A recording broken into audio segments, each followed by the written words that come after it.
आज पाशांकुशा एकादशी. आपण देवीचं नुकतंच नवरात्र पार पडलेलं आहे आणि तिच्या हातामध्ये सगळी आयुध आहेत. त्यापैकी पाश आणि अंकुश अशी दोन्ही जिनं धारण केलेली आहेत आणि त्या दसऱ्यानंतर आलेली ही एकादशी म्हणून पाशांकुशा एकादशी असं मला तरी वाटतं आहे त्याचा अर्थ. तर या एकादशीनिमित्त सगळ्यांनी साधना केली असेल. खरं म्हणजे आपल्याला पूर्ण गीता म्हणायची असते, पण ती जो तो आपापल्या वेळेनुसार म्हणतो तर तीही पूर्ण झाली असेल. सर्वांना शुभेच्छा. आज 25 ऑक्टोबर आहे, तर 2-3 दिवस गॅप पडलेला आहे. आपण 80 ओव्या घेतल्या होत्या 16व्या अध्यायातल्या.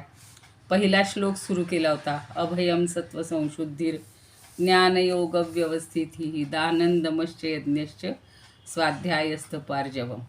तर त्याच्यातले एक आता गुण, दैवी गुण आपण पाहत आहोत. नव्यानं कुणी जे साधक उपस्थित झाले असतील त्या सगळ्यांचं आपण स्वागत करूया, त्यांनाही शुभेच्छा. आणि हा अभ्यास असाच आपला आता 16वा अध्याय सुरू झालेला आहे. दैवी संपत प्राप्त करायची आहे, तर त्या दृष्टीनं प्रार्थना म्हणून सुरू करूया. अलंकापुरी पुण्यभूमी पवित्र, तिथे नांदतो ज्ञान राजा सुपात्र. तया आठविता महापुण्यराशी, नमस्कार साष्टांग श्री ज्ञानेश्वरासी. माता यस्य तपस्विनी च जनको, माता यस्य तपस्विनी च जनको, वैराग्य रागान्वित भ्रातारो गुरुणा निवृत्तिसहिता निर्वृत्तिका संस्थिताः. दातुं ज्ञानरसं हि येन जगति ज्ञानेशरूपं धृतं, वन्दे तं करुणाकरं प्रभुवरं श्रीसंतज्ञानेश्वरं. श्रीसंतज्ञानेश्वरं. ज्ञानेश्वर महाराज की जय. पंढरीनाथ भगवान की जय. जय श्रीकृष्ण. जय तू ज्ञानेश्वर. पुन्हा एकदा सर्व श्रोत्यांना वंदन आणि ज्ञानेश्वरीच्या भक्तांना सादर वंदन. सर्वांनी हीच साधना चालू ठेवूयात. आता आपण 80वी ओवी पाहिलेली होती, सत्व संशुद्धी किंवा सत्वशुद्धी. सत्व संशुद्धी म्हणलेलं आहे, तर मराठीमध्ये शुद्धी. संशुद्धी म्हणजे अधिक त्याच्यावर संस्कार केलेले. जसं स्कृत म्हणजे केलेलं, पण संस्कृत म्हणजे त्याच्यावर चांगले संस्कार करून जे झालेलं आहे ते संस्कृत. तसं शुद्धी, सत्व म्हणजे आपलं अंतःकरण, अंतःकरणाची शुद्धी, त्याच्यावर चांगले संस्कार करून जी केलेली आहे ती सत्व संशुद्धी. आणि ती आत्मस्वरूपाच्या ठिकाणी चित्त जडल्यामुळं जी बुद्धी उत्तम होते, अप्रतिम स्थिती प्राप्त करून घेते. आणि सत्वशुद्धी म्हणजेच अंतःकरण शुद्धी असं भगवंतांनी म्हणजे अर्थात ज्ञानदेवांनी आपल्याला सांगितलेलं. 81वी ओवी बघूया. आता आत्मलाभाविखी ज्ञानयोगा माझी एकी, जे आपुलिया ठाकी हावे भरे. आता या सत्वसंशुद्धीमुळं काय होतं, तर आपल्याला 2 मार्ग उघडे होतात. काय म्हटलेलं आहे, अभयम सत्वसंशुद्धी ज्ञान योग व्यवस्थिती. तर आत्मप्राप्ती होण्यासाठी ज्ञान आणि योग हे जे 2 योग मार्ग आहेत, किंवा असे जे अनेक मार्ग आहेत, त्यापैकी आपल्याला जो अनुकूल असेल किंवा आपल्या योग्यतेनुसार जो ज्या मार्गावर आसक्त होणं, त्याची इच्छा बाळगणं, त्याला ज्ञान योग व्यवस्थिती असं म्हणलेलं आहे. जे आपुलिया ठाकी हावे भरे. हावे भरे म्हणजे आपण म्हणतो मला त्याची फार हाव आहे, म्हणजे ती गोष्ट मला आवडती आहे, ती गोष्ट मला योग्य वाटते आहे किंवा मी ती करू शकतो आहे. आणि म्हणून जी गोष्ट आपल्याला करावीशी वाटते, तर आत्मलाभ करण्याकरता ज्ञान किंवा योग या दोहोंपैकी आपली बुद्धी ज्याच्यावर स्थिर होईल ते आपण स्वीकारायचे. ज्ञान म्हणजे आत्मज्ञान आणि योग म्हणजे आपण कर्मयोग म्हणा किंवा योग जे बाकी अष्टांग योग आहे तोही अर्थ घेऊ शकतो. तर त्यापैकी जे आपल्याला जमेल ते आपण स्वीकारायचे. मग योगाचे तर पहिलीच व्याख्या आहे ना, योग हा चित्तवृत्ती निरोध हा. तेच पुढं ज्ञानदेव सांगतायत. तेथ सगळी ये चित्तवृत्ती त्यागू करणे आयशा रीती निष्कामे पूर्णाहुती हुताशी जैसी. आता एक यज्ञाचं उदाहरण दिलं त्यांनी इथे की तेथ सगळी ये चित्तवृत्ती. योगामध्ये काय करायचं आहे, अजून खरा योग कुणाला साधलेलाच नसतो. जो ज्ञानदेवांना साधला, जो योगी अरविंद विवेकानंद यांना साधला, तो की चित्तवृत्ती अवघी या सगळ्या चित्तवृत्ती त्यांचा त्याग करणे, त्यांचा पूर्ण त्याग करायचा आहे. डोळे मिटून ध्यानाला बसा, प्राणायामाला बसा. जर आपल्या मनात फक्त जो विचार चाललेला आहे भगवंताचा असेल, श्वासाचा असेल, त्याच्याखेरीज दुसरा काहीही विचार आला नाही तर तो योग आहे. म्हणून योग हा चित्तवृत्ती निरोध हा. इथं तेच सांगतायत ज्ञानदेव की सगळी ये चित्तवृत्ती, सगळ्या चित्तवृत्तींचा त्यागू करणे ऐशा रीती, अशा रीतीनं त्याग करायचा. ते पुढचं उदाहरण खूप छान दिलेलं आहे. निष्कामे पूर्णाहुती हुताशी जैसी. कुठलाही यज्ञ केला तर पूर्णाहुती देतात. पूर्णाहुती द्यायची म्हणजे काय की आता कुठलीही आहुती द्यायची उरलेली नाही. म्हणजे कुणी तीळ टाकतात, लाह्या टाकतात, तूप घालतात, असं सगळं एक एक मंत्र म्हणत म्हणत आहुती दिली जाते. पण आता जी पूर्णाहुती दिली जाते, एकदा सगळं तूप वगैरे जे काय आज्य असेल ते सगळं असं मोठी धार त्याच्यात सोडली जाते, पूर्णाहुती दिली जाते की त्याच्यानंतर कुठलीही आहुती देणं बाकी नाही. त्याप्रमाणे मनामधल्या सगळ्या इच्छा, सगळ्या वृत्ती या पूर्ण त्याग करणे.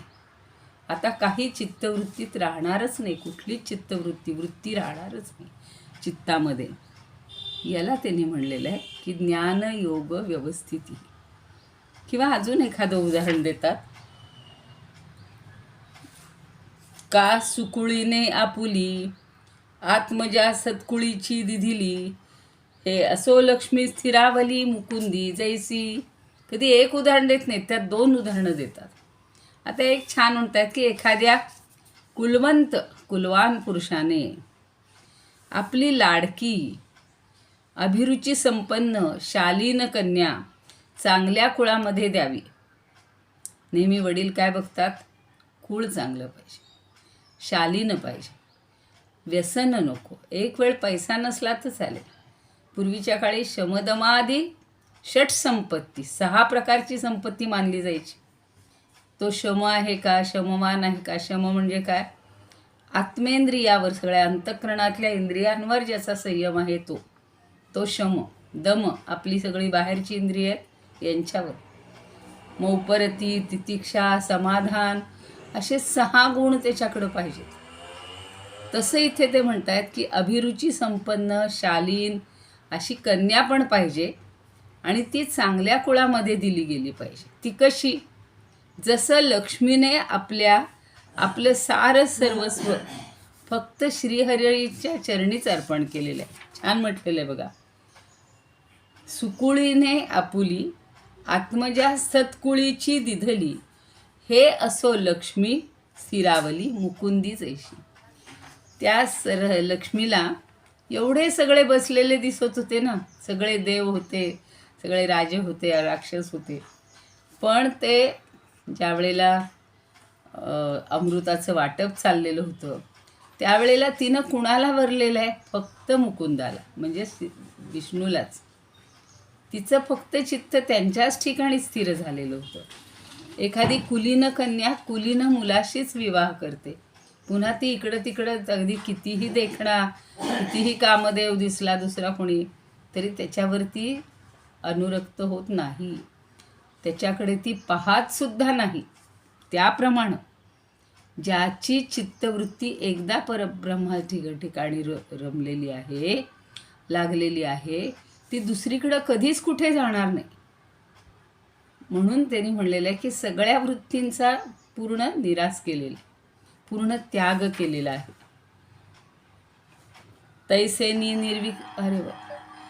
तैसेनी निर्विकल्पपणे जे योगज्ञानीच या वृत्तिक होणे, तो तिचा गुण म्हणे श्रीकृष्ण नाथू. त्याप्रमाणे निर्विकल्पपणे म्हणजे निर्विकल्प, विकल्प कुठलाच नाही, निर्विकल्प वृत्तीने इंद्रियांचा आणि बलाढ्य तरी अत्यंत चंचल मनाचा निग्रह करून ज्ञानयोगाच्या ठिकाणी स्थिर होऊन राहणे, याला भगवंतांनी ज्ञानयोग व्यवस्थिती हा दैवी संपत्तीतला तिसरा गुण सांगितलेला.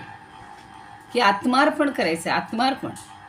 आत्मार्पण बुद्धीनं संपूर्णपणे भगवंतालाच आपण विकले गेलो आहोत, अशा ज्ञानमय वृत्तीनं. तैसेनी निर्विकल्पपणे जे योगज्ञानीच या वृत्तिक होणे, बाकी वृत्ती मनात ठेवायचीच नाही, योगाच्या ठिकाणीच, ज्ञानयोगाच्या ठिकाणीच स्थिर व्हायचे, तिथं स्थिर होऊन राहणे, याला भगवंतांनी ज्ञानयोग व्यवस्थिती असं म्हटलेलं आहे. आपल्याला समजा एखादा फ्लॅट घ्यायचा असेल किंवा घर घ्यायचं असेल, किती घरं बघतो, किती कॉलनी जातो, किती गावं जातो, मग कुठे जास्त आपल्याला फॅसिलिटीज आहेत, पैसेही चांगले द्यायचे आहेत, पण समजा कमी पैशात जास्त चांगलं मिळत असेल तरी आपण ते निवडतो, किंवा कदाचित तिथली क्वालिटी चांगली नसेल, जाऊ दे परतच्या एकदाच पैसा द्यायचा आहे, सगळं घेतो आपण, अगदी मनासारखा घेतो आपल्या फ्लॅट. आणि आपल्या शेजाऱ्यांनी किंवा आपल्या मित्रांनी तसा स्वतःचा जर बंगला बांधला स्वतंत्र आणि त्याला सगळ्या सोयी आपल्या करून घेतल्या, तर आपलं मन लगेच असं होतं की अरे च्या, उगाच मी फ्लॅट घेत बसलो, मला असा बंगला पाहिजे होता. म्हणजे आपलं चित्त लगेच दुसरीकडे जातं की नाही. तसं जाऊ न देता एकदा परमात्म्याच्या ठिकाणी चित्त ठेवलं की तिथून ते दुसरीकडं हलवायचंच नाही, कुठलाही विकल्प मनात आणायचा नाही. म्हणून चंचल आणि बलवान मन म्हणलेलं, अत्यंत बलाढ्य मन आहे, मनाची ताकद सगळ्यात जास्त आहे. म्हणून तर समर्थांनी मनाचे श्लोक लिहिले की मनाची शते ऐकता दोष जाती, मतिमंद ते साधना योग्य होती. अगदी मतिमंद असले तरी सुद्धा ते कुठलीही साधना करू शकतात, फक्त मनाचा निश्चय पाहिजे, पक्का निश्चय पाहिजे. आणि तेच इथे ज्ञानयोग व्यवस्थितीमध्ये सांगतात की त्या मनाचा सुद्धा निग्रह करून ज्ञानयोगाच्या ठिकाणी स्थिर होऊन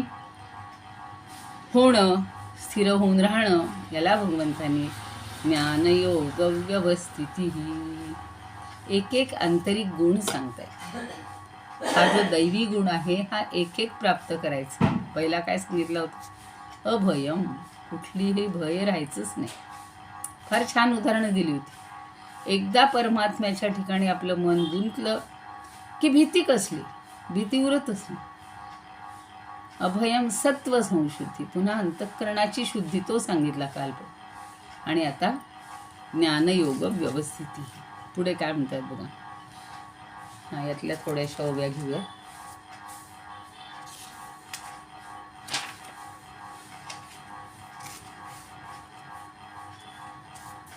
आत्मरूपी बुद्धी तैसिलाचा ऊन, राहिली जडून अनन्यत्वे, त्याची जाण सत्व शुद्धीचे लक्षण, म्हणे नारायण केशी हंता. आत्ता आत्मलाभासाठी जे का सांग, ज्ञान किंवा योग आवडेल, तेथे समर्पिली सर्व चित्तवृत्ती, जैसी पूर्णाहुती अग्नी माझी. नातरी कुलीन घराणे पाहून, केले कन्यादान कुलवंते, असो हा दृष्टांत पद्मजाती साच. पद्मजा म्हणजे लक्ष्मी, जैसी मुकुंदीचं स्थिरावली. मुकुंद म्हणजे नारायण, त्याची सुंदर सुंदर नाव आहेत, त्यामुळं मुकुंदा नारायणा छान हे असतात भजन. तैसे अनन्यत्वे राहणे जे देख, तैसे अनन्यत्वे राहणे जे देख, हो निस्थायिक योग ज्ञानी, तिचं योग ज्ञान व्यवस्थिती जाण, तो हा तिचा गुण देव म्हणे.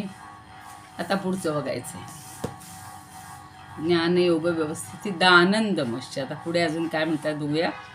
आता देह वाचा चित्ते यथा संपन्ने वित्ते वैरी झाली ही अर्थाते न वंचणे जे का पत्रपुष्प. एकच बघूया. आता शत्रू जरी आला, काय म्हटलेले, वैरी झाली याही अर्थात. अहो आपला एखादा शत्रू असेल आणि तो जर संकटात सापडला आणि तो देह वाणी चित्त द्रव्य यापैकी आपल्याला जे अनुकूल असेल, जे देता येणं शक्य आहे, यथासंपन्ने वित्ते.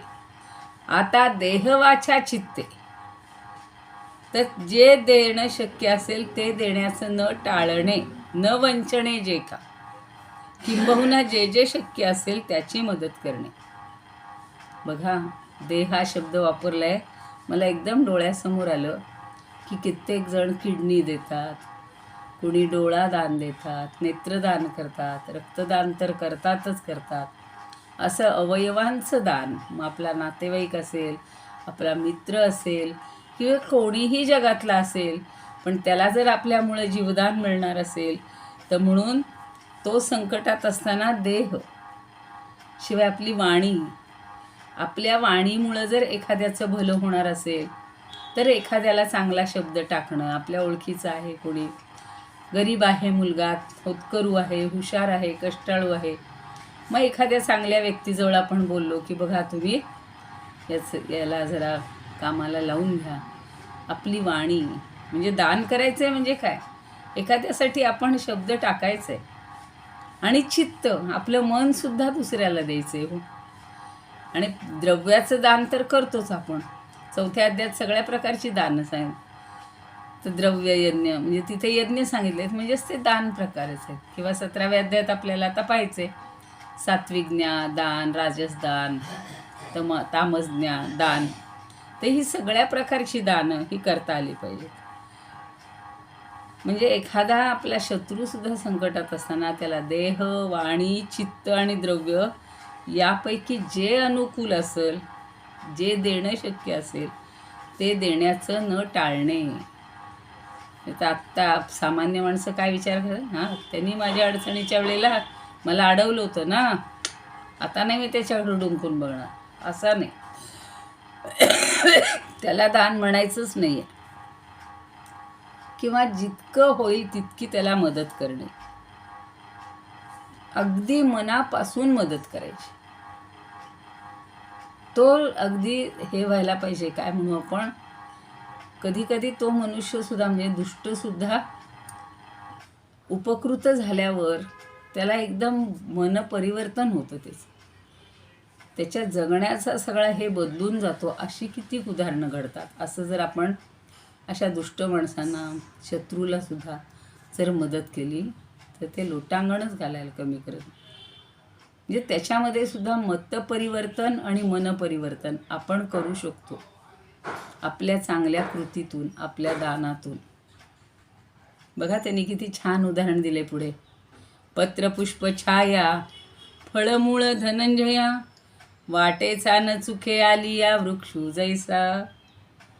आता वाटेवरचा वृक्ष काय करतो हो, तर आपल्या पायाशी आलेल्या पांथ म्हणजे वृक्षाजवळ आलेल्या पांथस्थाला, वाटसरूला पहिली पानं देऊ शकतो, फुलं देऊ शकतो, फळं देऊ शकतो, छाया देऊ शकतो, मुळं देऊ शकतो, जे जे म्हणून हवंय ते तो सगळं देतो. असा हा परोपकारी वृक्ष काहीही देण्याचं जसं टाळत नाही ना, म्हणून आहेत बघा. छायां यच्छन्ति पांथाय तिष्ठन्ति स्वयमातपे.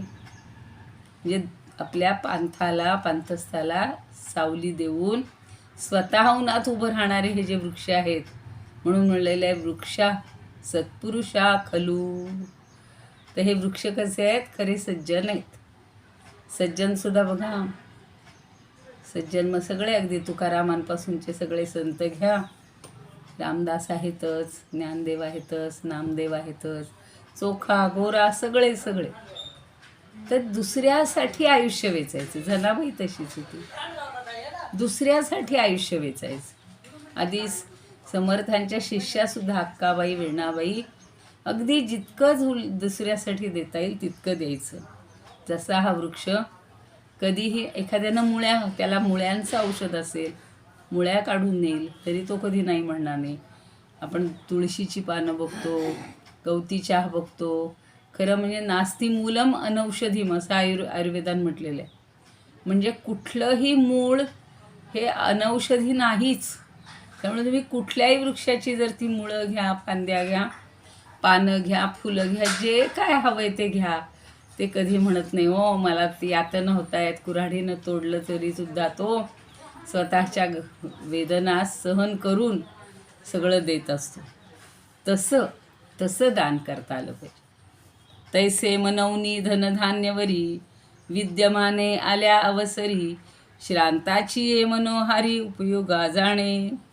त्याप्रमाणे धनधान्यवरी, आपल्याजवळ धन असेल, धान्य असेल. बघा दुष्काळामध्ये किती आपल्या संतांनी सगळे आपले गोदाम उघडी करून सगळं दिलेलं आहे.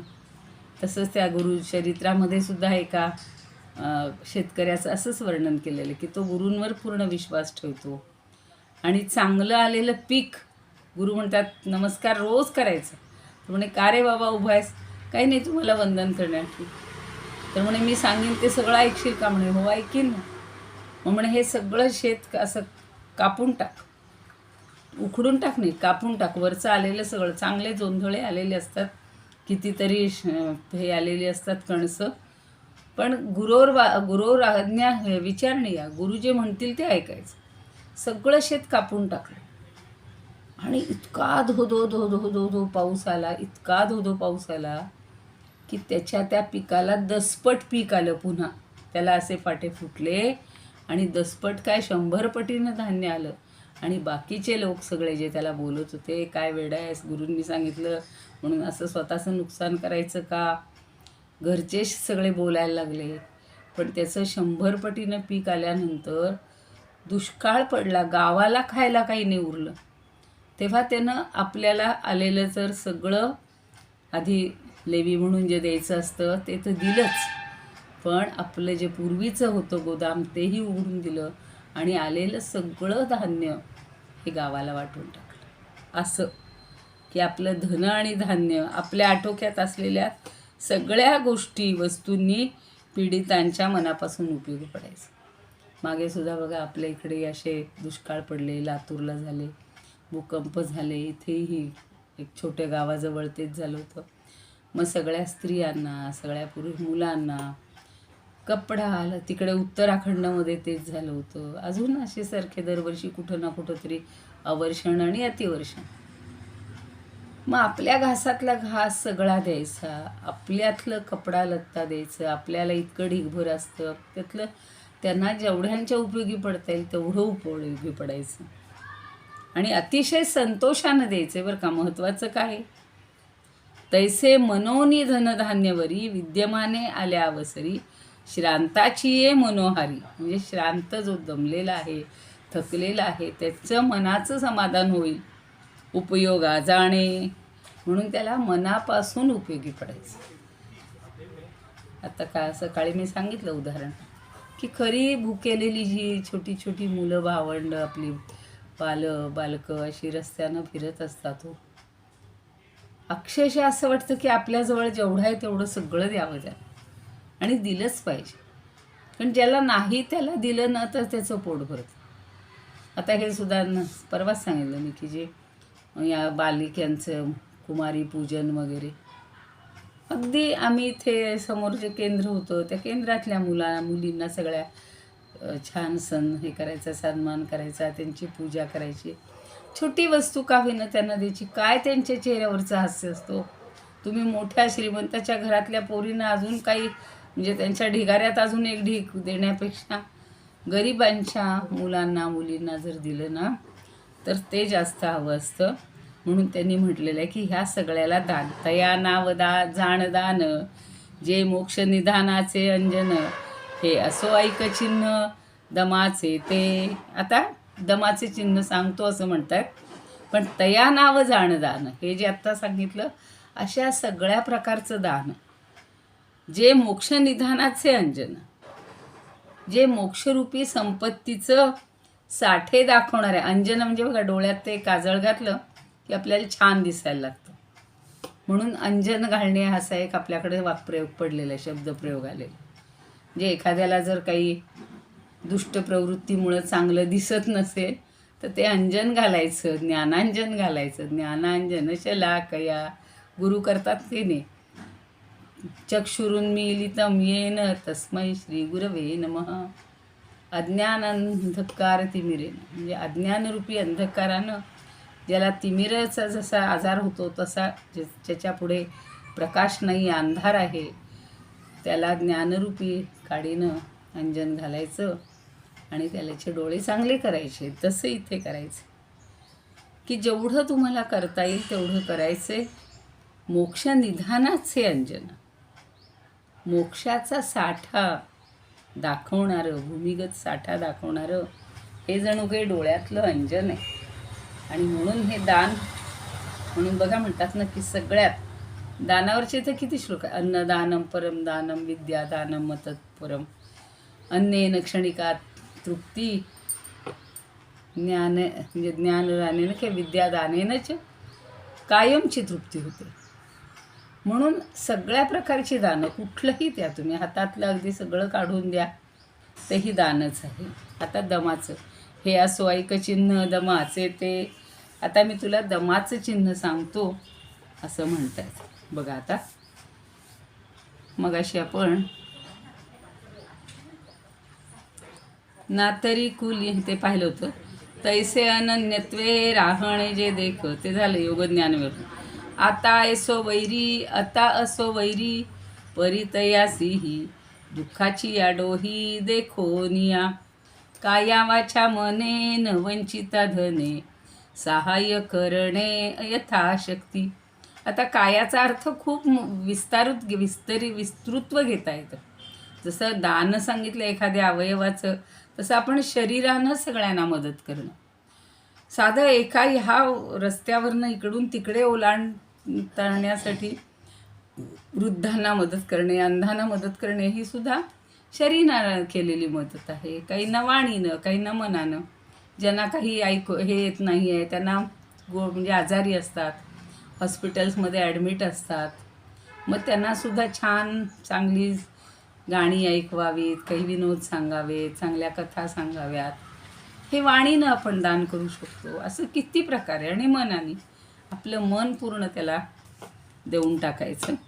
आक्रमिता वाटसरू कोणी, बैसला येऊनी वृक्षातळी, मग वृक्षतया पत्रपुष्प छाया, फलादी द्यावया सिद्ध जैसा, तैसे तन मन धनादी समस्त, असेल जे प्राप्त दैव योगे, तेणे निवारून पीडिताचे दुःख, तया देणे सुख प्रसंगे जे, तया नावदान ऐसे पार्था जाण, मोक्षाचे निधान दिसे जेणे, असो दान गुण झाला विवरण, आता ऐक खूण दमाची ती.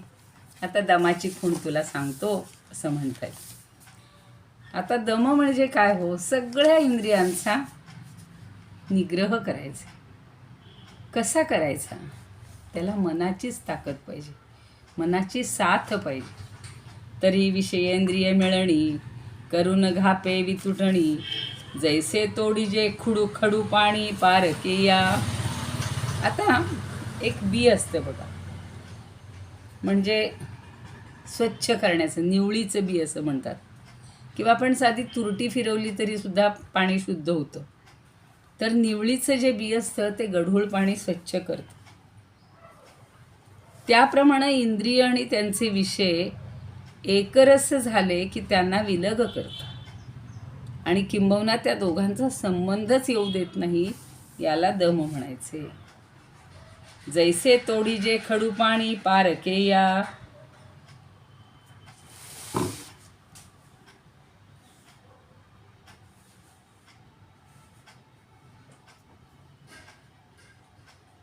पारकेया म्हणजे शत्रूला, बरं का. शत्रूला सुद्धा जो चांगलं हे करू शकतो.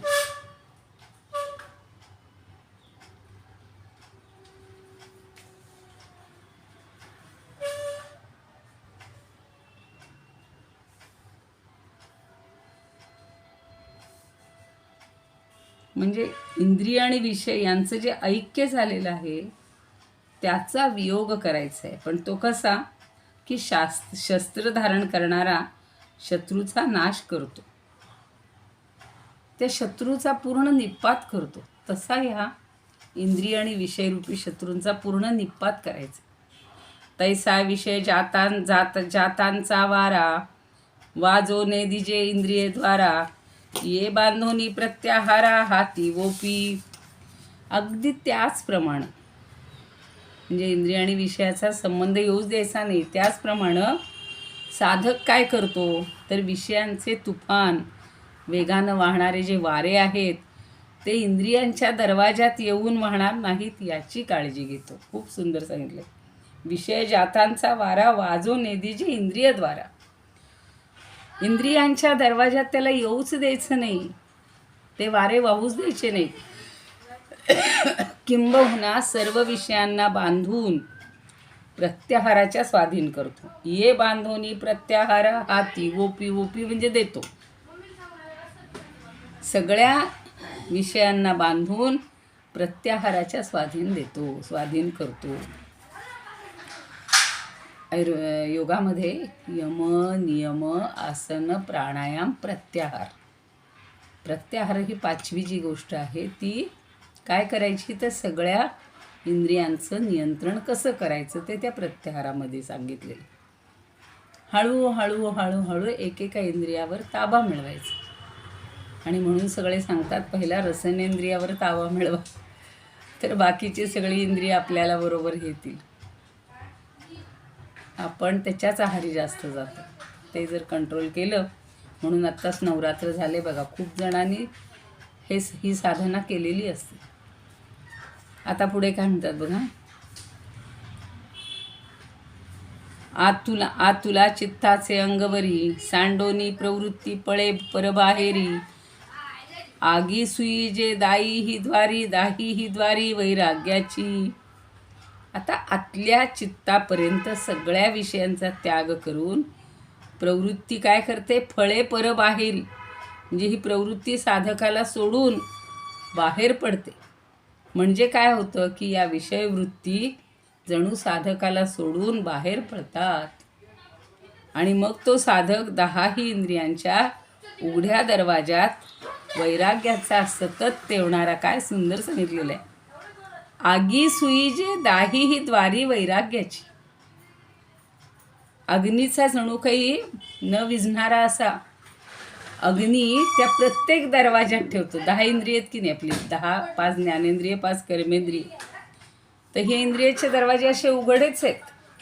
मग तिथे तो अग्नी ठेवायचा आहे. कशाचा? वैराग्याचा. ह्याची पण छान काव्य आहेत, आज सापडे ना मला. पण वैराग्याचा वारा न लागो राजसा. तर वैराग्य नको, वैराग्य आपल्याला मिळायला पाहिजे. आणि तो वैराग्याचा सतत तेवणारा अग्नी हा प्रत्येक दरवाजात ठेवायचा. म्हणजे मग या वाऱ्याने आत बाहेर करूच नाही, विषयांच्या वाऱ्याने. खूप छान ज्ञानदेवांच्या कल्पना फार सुंदर असतात. आणि कल्पना म्हणजे त्यांनी ते अंगी बांधलेलं आहे.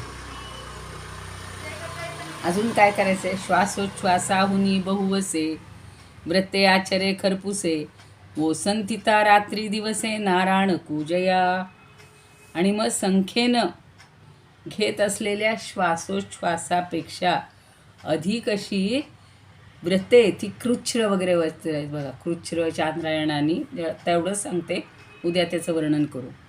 तर अधिक खडतर व्रत, अनेक खडतर व्रत हा साधक रात्रंदिवस करत असतो. मग क्षणाची सुद्धा विश्रांती घेत नाही. तर कृच्छ्र एक उपोषणाचा प्रकार आहे. म्हणजे पहिल्या दिवशी 2 प्रहरी एकदा खायचं, दुसऱ्या दिवशी सायंकाळी एकदा खायचं, तिसऱ्या दिवशी न मागता मिळालेलं एकदा खायचं, आणि चौथ्या दिवशी पूर्ण उपोषण करायचं. जसा एकादशीचा करतात बघा, दशमी, एकादशी आणि द्वादशी 3 दिवस उपवास करतात, तसाच असं आयुष्यभर चालणारे 12 दिवसांचं व्रत आहे. आणि अशी कितीतरी खडतर व्रतं, खरपुसे म्हणले व्रते आचार्य खरपुसे. आपण भाकरी खरपूस झाली म्हणतो, थालीपीठ खरपूस झालं म्हणतो, पण इथे व्रत आचार्य ते खरपुसे. वसंतिता रात्रींदिवस आहे, रात्रंदिवस तो ही व्रत सगळी करत असतो. बघूया, इथंच थांबू. इदमुपकर्तुं भुवन मंडलम समुदितमिव भास्करम सादरम वंदे ज्ञानेश्वरम. त्रिभुवन माता भगवद्गीता लोकमंगला लोकविश्रुता लोकहितं संततं ध्यायता. येन ज्ञानेश्वरी विरचिता श्रुत्वा प्राकृतगिरं सादरं वंदे ज्ञानेश्वरं सादरं वंदे ज्ञानेश्वरम्. आरती ज्ञानराजा महाकैवल्य तेजा सेविती साधू संत मनुवेधला माझा. आरती ज्ञानराजा लोपले ज्ञान जगी हित नेणती कोणी. अवतार पांडुरंग नाव ठेविले ज्ञानी. आरती ज्ञानराजा कनकाचे ताट करी उभ्या गोपिका नारी. नारद कुंभरुड सामगायन करी. आरती ज्ञानराजा प्रगट गुह्य बोले विश्वब्रह्मची केले. राम जनार्दनी पायी मस्तक ठेविले. आरती ज्ञानराजा महाकैवल्य तेजा सेविती साधू संत मनुवेधला माझा. आरती ज्ञानराजा. ज्ञानेश्वर महाराज की जय. पंढरीनाथ भगवान की जय. जय श्री कृष्ण.